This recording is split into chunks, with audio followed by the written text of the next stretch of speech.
This segment is sponsored by the Richmond Sentinel, providing news, entertainment, and human interest stories in print and online. Jennifer Robertson, she's a Canadian actress, writer, and comedian. Most of you have seen her face as a starring role as Jocelyn Schitt in the CBC Emmy Award-winning sitcom Schitt's Creek that had 6 amazing award-winning seasons. She was nominated for 2 Screen Actors Guild Awards, winning 1, and 4 Canadian Screen Awards. We are so excited to welcome, finally, Jennifer Robertson to our city tonight. Thank you. Thanks for having me. Oh, we're so glad. Well, our mutual good friend, Jessica, we'll have to do a shout out to. She said, you got to get Jennifer on the show. So I've been pursuing you, stalking you. Not in an uncomfortable way. It was a friendly, very business-like stalking. Okay, yeah. Good to know. But I'm so glad. Finally, and you've got so many other things. I mentioned Schitt's Creek, but we'll talk a little bit about that, of course, we have to. But Ginny and Georgia, oh my God, this is a huge series. 2 great seasons. I just binged the 2nd season that dropped, and some great reviews. Tell us a little bit about this show, your character, Ellen. She's so amazing. Ellen's the light in mostly dark situations, I think. She kind of pops in and tends to bring a little levity to some, it's a heavy show, especially season 2. Yes. There's a lot of heavy subject matter. The show took that very seriously. They did not write those storylines flippantly or lightly. They consulted with psychiatrists. They really did their research, which I think is maybe why some of those storylines are really meaning a lot to, especially the young audience. And it's not just the young audience, that's the thing. That it is a YA show, but it's found a home all over the place. So, They do deal really well with mental health, and there's a lot of warnings on the screen that come up when they're watching, but they do deal with it in a great way. I was saying to you earlier that, when Jessica said, you need to watch this, it's a great show, Jennifer's starring in it. I thought it was just a teen thing, but it's not. It is completely for everyone. It's well written, well acted, and fingers crossed for a 3rd season. We're waiting. Netflix. Well, give them a minute. Give them a minute. I feel, everyone says they feel very positive, so we'll see. You don't know. We made audiences wait for so long between the 1st and 2nd season. I mean, this is the length of my hair. So when we shot that, my hair was this short. So you can just tell how long it's been. Because you have to do the show, then you have to edit the show, and then with Netflix, you have to put the show into, 100 and something languages. So the process of shooting it to getting it on the screen, and then everybody watches it in 48 hours. And they're like, when's the next one? And you're like, give it a second. Then a second, we have to write it. First, we have to write it, and then, so we'll see. Hopefully we'll get a season 3. Yeah. I have to laugh because you're speaking of hair, and you talk about, you had to tease the crap out of your hair for Schitt's Creek, and you ended up wearing wigs. Did you know on Poshmark you can buy 2 for 1 Roland and Jocelyn Schitt wigs? Stop. There's a little point. That's fun for Halloween. That is for fun costumes. For I actually they offered me the wig.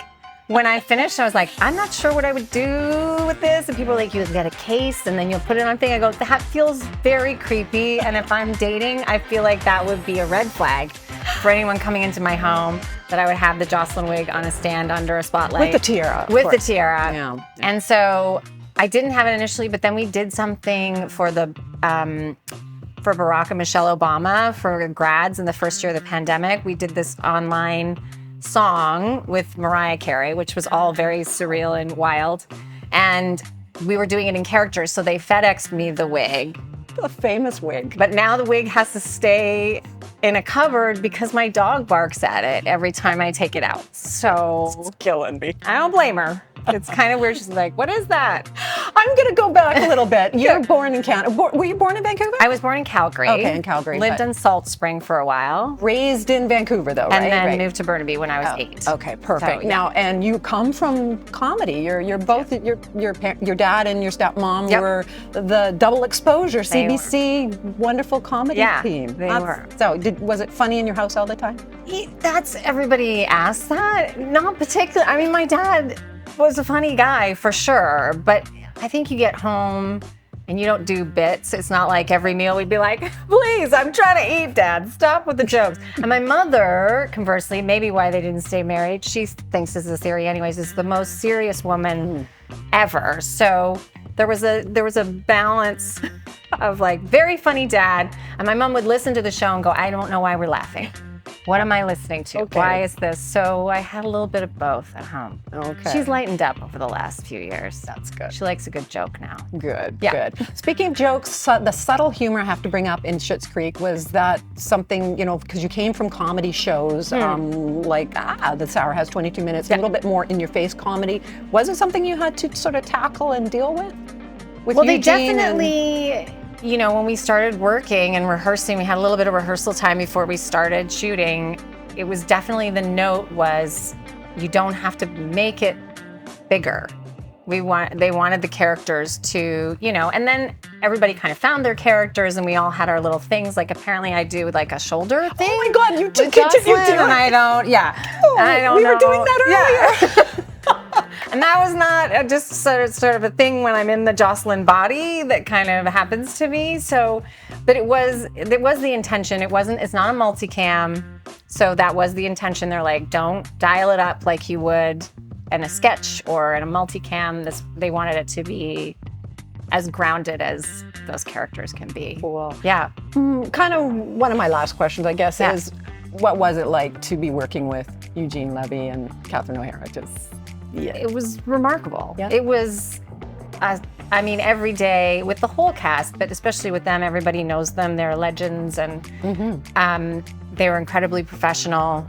Always knew their lines. You know, as actors, as you go through playing smaller roles, you see sometimes, unfortunately, big actors that don't seem to care or don't pay attention to detail, but they absolutely, every detail was tended to, and it was so great to watch and be in scenes with them. And Catherine and I think in season 3, got to spend more time together, and I loved every minute. Loved it. Oh, that's wonderful. Yeah. No, I almost forgot to mention, you, kind of a groundbreaking, you were in the first queer rom-com that Netflix put out for a Christmas movie. Yeah. And you worked with the wonderful, crazy, love her, Jennifer Coolidge.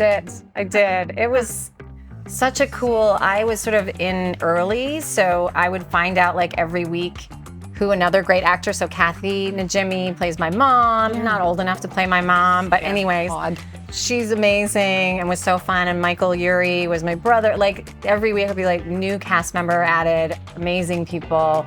Middle of the pandemic, we were shooting in a house in Montreal, and Montreal they had great safety record, but they had the strictest like COVID protocols, and so the minute the scene would wrap up, we'd all have to scatter so that we were no longer like in whatever. And there was a little woman, Marie Claire, who had a meter stick, and she would literally be measuring, and she'd be too close, and then we'd have to like go. And like the guy who plays my husband in the movie wasn't in my circle, so you'll never see us like standing closer than 20 feet to each other. And he's like, I think we're getting divorced if there's a sequel. I said, it's not looking good, because they don't even stand near you. No, that show's called Single All the Single Way, All the and Way. you can still catch it on Netflix. You sure can. Yes, yes, yes. And lastly, I'm just hoping for another season of Ginny and Georgia. You've got some other secret stuff that you don't want to share with I us do yet, have secret so, stuff I yeah, can't. We'll have to have you back. Okay. So, darn, I can talk huh? about,